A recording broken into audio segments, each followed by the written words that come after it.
Vous êtes de plus en plus nombreux à me poser des questions sur la filtration. Qu'est-ce qu'un filtre ND? Qu'est-ce qu'un filtre GND? À quoi servent ces filtres? Dans quelles conditions s'en servir? Pourquoi faire? Dans quel but? Etc. etc. Eh bien écoutez, au sein de cette vidéo, je vous propose d'aborder un petit peu plus en détail les filtres. Je vous explique tout cela après le générique.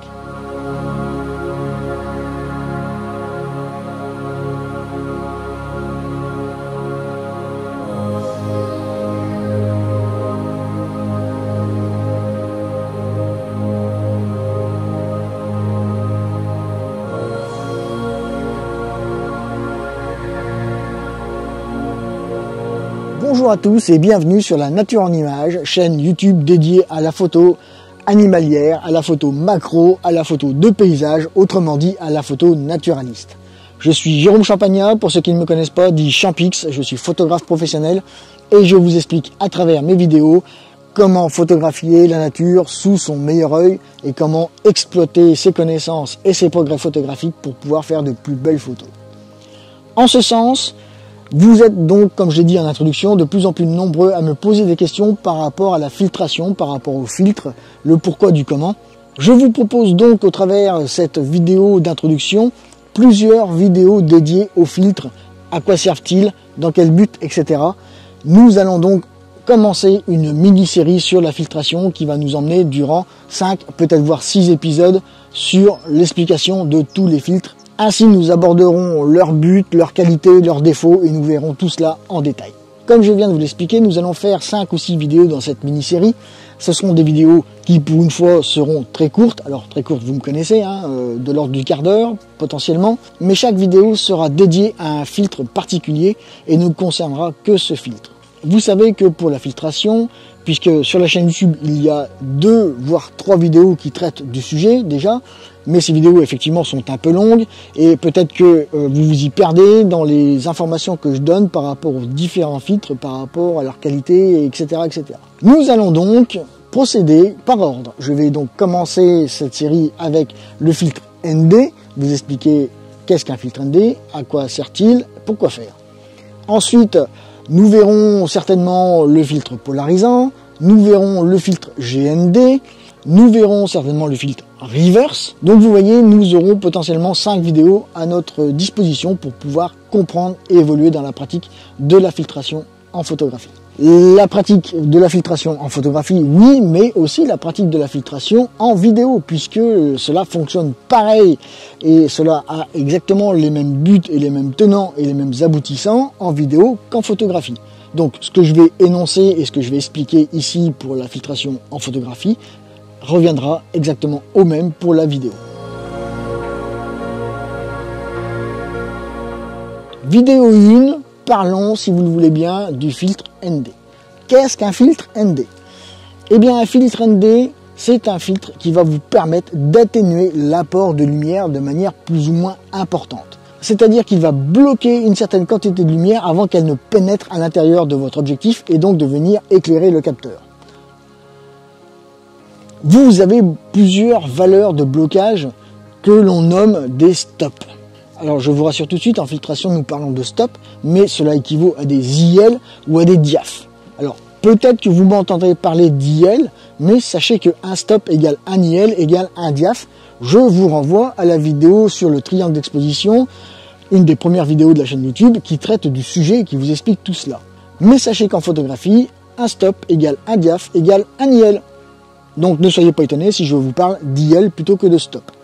Ces filtres ND, vous allez les trouver sous diverses formes. Des formes vissables ou circulaires, des formes plus ou moins carrées ou plus ou moins rectangulaires. Vous avez même la possibilité d'utiliser des filtres en gélatine qui vont venir s'insérer dans des logements spéciaux à l'arrière de vos objectifs entre la monture et le capteur. C'est le cas notamment du Sigma 14 mm f1.4 DGDN Art, dont vous avez vu le retour terrain que j'ai fait dans les dernières vidéos de la chaîne. Cet objectif est potentiellement accessible à ce genre de filtration. En ce qui me concerne, je suis un petit peu réfractaire à ce système de filtration puisque les filtres en gélatine, eh bien déjà il faut les découper avec un gabarit qui est fourni à l'intérieur de la boîte de l'objectif. Donc en ce sens, déjà je trouve que la manœuvre est hasardeuse. En plus, à côté de ça, ce sont des filtres en gélatine, donc des filtres assez mous, donc fragiles. Il suffit d'un rien pour que lorsque vous les mettiez, ils se froissent ou ils se tordent. Et là, le filtre est foutu, il faut en refaire un autre. J'ai utilisé, il y a quelques années en arrière, lorsque j'avais un objectif IRIX 15 mm, ce système de filtration, puisque l'avantage de IRIX, c'est qu'ils vendaient des filtres directement prédécoupés au format pour les insérer à l'intérieur du 15 mm de IRIX. Donc, eh bien, j'ai jamais eu autant de soucis avec ces filtres. J'avais de la distorsion, j'avais des images qui n'étaient pas homogènes, et je trouve que le rendu n'était pas à la hauteur. Donc, je préfère largement des filtres qui vont être un peu plus durs, un peu plus solides, un peu plus robustes, tels des filtres, alors entre guillemets en plastique, ou encore mieux, des filtres en verre. Personnellement, je suis plus adepte de la filtration en verre, puisque pour moi, le verre, c'est quand même quelque chose d'assez uniforme, et maintenant les constructeurs font des systèmes en verre qui sont vraiment très fiables, et pour lesquels les technologies ont bien évolué, et qui vous apportent maintenant vraiment beaucoup moins d'erreurs photographiques, je dirais. Ceci dit, attention, nous y reviendrons un petit peu plus tard dans la vidéo, mais en filtration, il y a une règle qu'il faut ne pas négliger, surtout, c'est la règle de la surmultiplication des filtres. Effectivement, si vous voulez, à un moment donné, éviter d'apporter vraiment des erreurs flagrantes à vos photos, il faut limiter les filtres au nombre de 2, voire 3 pour certains cas, mais voilà, il ne faut surtout pas dépasser ce nombre de 3 filtres. Alors que ce soit les filtres ND, GND, Reverse, etc., etc., vous avez plusieurs marques qui s'offrent à vous. Vous avez Nissi, vous avez Leafilter, vous avez Cockine, j'en passe. Vous avez plein de fabricants au jour d'aujourd'hui, mais attention parce que tous ces fabricants, à un moment donné, ont leurs petits défauts.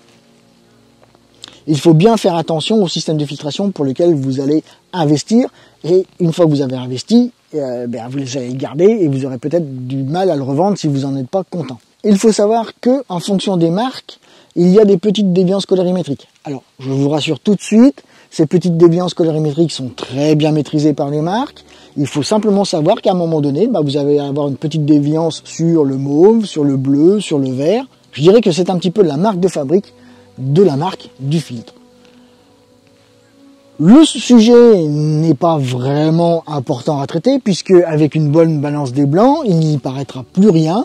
Si vous faites votre balance des blancs correctement, cette déviance sera complètement effacée. Donc à ce niveau-là, oui, il y a peut-être des petites déviances colorimétriques, mais no stress, balance des blancs, on s'applique, on la fait correctement, et la déviance, d'autant plus que si vous shootez en RAW, vous aurez encore plus de facilité à rectifier cette petite déviance colorimétrique, puisque Lightroom, grâce à la balance des blancs à l'intérieur de Lightroom et de l'interface, vous allez pouvoir revenir retoucher un petit peu votre balance des blancs et ramener un petit peu le blanc pur. Je dirais qu'il n'y a rien d'anormal dans cette déviance colorimétrique, il suffit simplement de le savoir et d'utiliser ces filtres en fonction. Alors, au niveau des systèmes de filtration, vous avez, comme je vous l'ai dit, les plaques en verre ou en plastique, vous avez les systèmes vissants. Tout va dépendre de l'objectif avec lequel vous allez utiliser ces systèmes de filtration. Si vous utilisez un grand angle ou un hyper grand angle, le cas va se présenter que la lentille en façade de votre objectif est tellement bombée que vous ne pourrez pas visser un filtre circulaire sur votre objectif, et donc en ce cas il vous faudra acheter un adaptateur, et pour pouvoir acheter en parallèle de cela des filtres carrés qui vont venir s'insérer dans cet adaptateur et venir vraiment épouser la forme de votre objectif. Et pour les objectifs, on va dire un petit peu avec des focales un petit peu plus conventionnelles, eh bien vous avez la possibilité d'acheter des filtres vissables, des filtres circulaires qui vont venir, comme je viens de le dire, se visser sur le pot de vis en façade de votre objectif et venir vraiment épouser la lentille frontale, et ainsi, tout comme les systèmes avec des porte-filtres, vous allez éviter les fuites de lumière. Alors revenons-en à nos moutons si vous voulez bien, et parlons du filtre GND, puisque c'est le thème de cette vidéo. Et j'ai entre les mains donc un filtre GND, voilà, ça se présente comme ça, et vous voyez tout de suite que, alors je vais le mettre peut-être sur mon t-shirt où ça sera plus visible, vous voyez tout de suite que ce filtre est quand même assez opaque et qu'il ne laisse pas beaucoup traverser la lumière. Si je le mets un petit peu à côté de moi pour vous donner un ordre d'idée, vous voyez. Alors, Comment se présente ce filtre? Eh bien, je vous mets des photos comme d'habitude pour illustrer mes propos et vous verrez que vous avez deux faces sur ce filtre. Sur ce filtre donc ND, c'est un filtre qui va bloquer une partie de la lumière, je vous rappelle, qui va traverser votre objectif. Vous avez donc le côté un verre lisse, c'est la face qu'il faut mettre côté nature. Et de l'autre côté, vous avez des petits coussinets en mousse. Alors ces petits coussinets en mousse ont vraiment une fonction bien particulière qu'il ne faut pas négliger et qu'il faut positionner de manière vraiment judicieuse. Puisque ces petits carrés de mousse vont vous éviter les fuites de lumière et venir un petit peu parasiter par des franges lumineuses votre photo qui sera potentiellement un petit peu détériorée. Donc attention à l'insertion de ces filtres ND dans votre porte-filtre, pour ma part, puisque vous, comme vous pouvez le constater, il n'est pas circulaire, donc il n'est pas vissable. Donc c'est un filtre qui va venir s'insérer dans un porte-filtre. Encore une fois, je vous mets des photos pour vous montrer le porte-filtre en question. Et ce porte-filtre va venir se fixer sur le pare-soleil de votre objectif, grand angle ou hyper grand angle. Comme vous l'avez vu, il a une certaine valeur de blocage de la lumière. Donc je répète que ce filtre va vous bloquer une certaine quantité de lumière qui va traverser votre objectif pour venir illuminer votre capteur.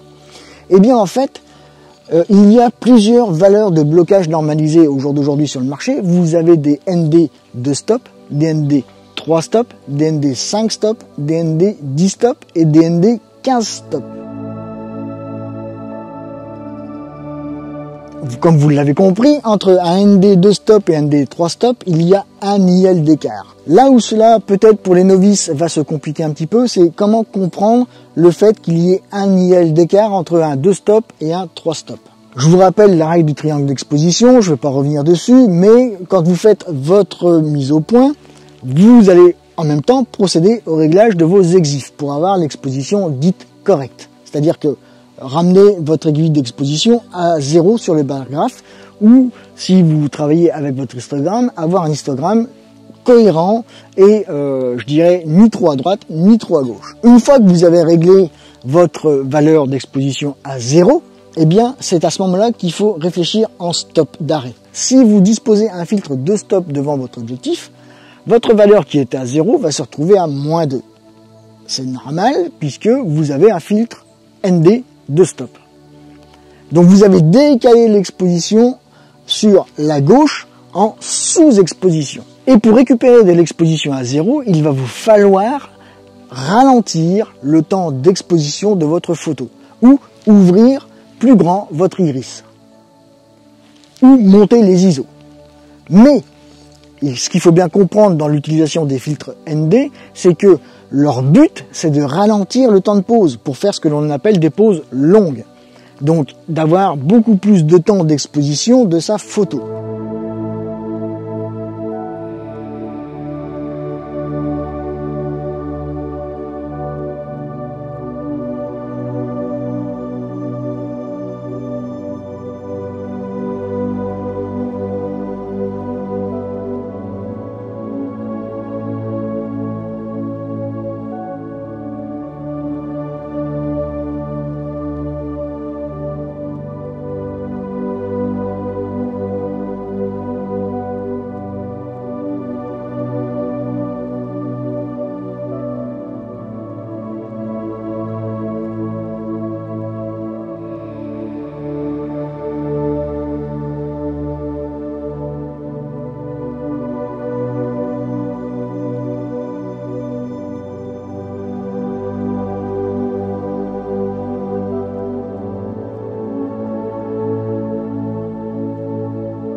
Si vous avez suivi et compris mes propos, Dans les mains, j'ai un ND5 stop. Donc ça veut dire que si je dispose ce ND5 stop devant mon objectif, je ne vais plus être à 0 en exposition, mais je serai à moins 5 stop ou moins 5 IL. Donc dans ce cadre-là, il faudra que je ralentisse ma prise de vue de 5 IL.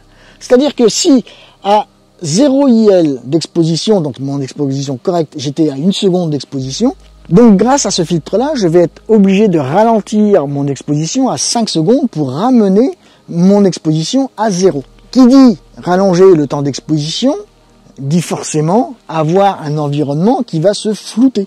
Vous allez jouer sur l'instantanéité de votre photo.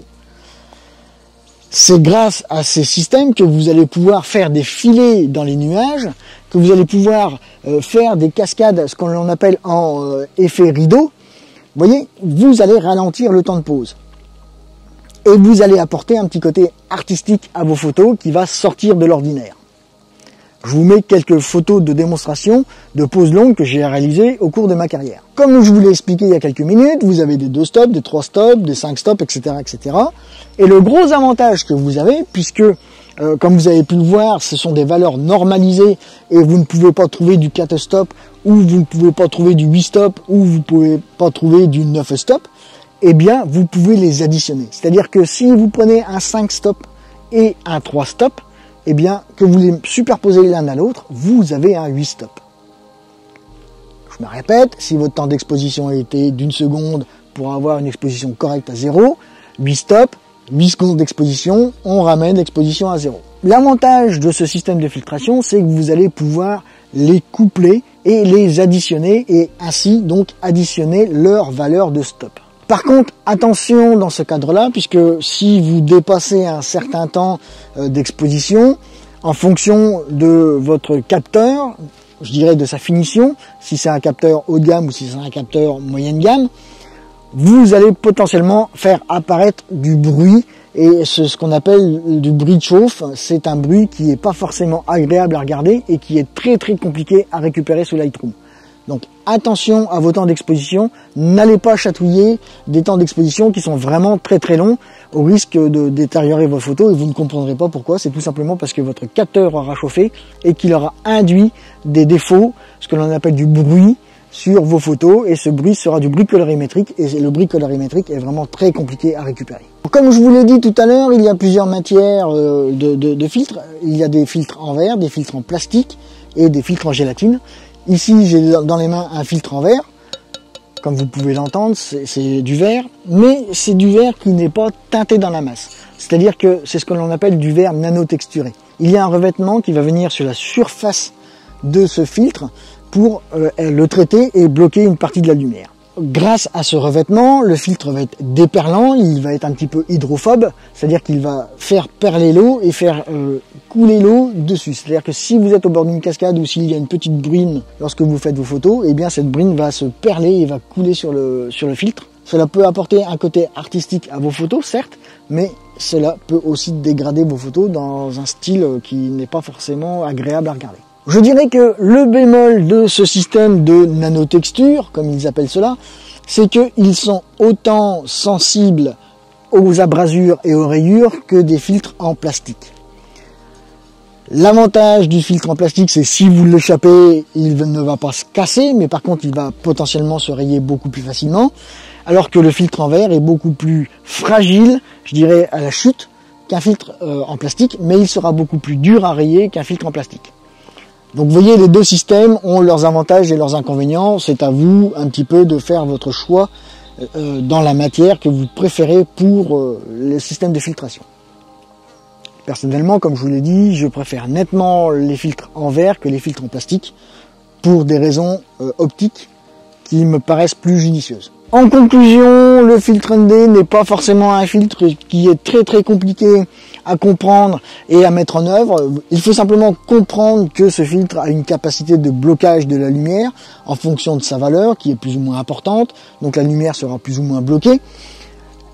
Il faut se rappeler que la valeur de ces filtres est additionnable, que vous pouvez en superposer, alors je vous rappelle, jusqu'à 2 filtres pour des filtres ND. Au-delà, vous prenez des risques par rapport à la qualité de vos photos, faites attention à cela. Ce sont des filtres qui n'ont rien de bien sorcier en soi. Je vous ai mis en illustration quelques photos d'utilisation du filtre ND pour que vous compreniez un petit peu l'avantage de ce système et à quoi il sert. Sur ce, je vous invite à me laisser un petit commentaire si vous avez des questions. Laissez-moi un like si la vidéo vous a plu. Je vous invite à vous abonner si vous ne connaissez pas mon travail et si mon travail vous a intéressé.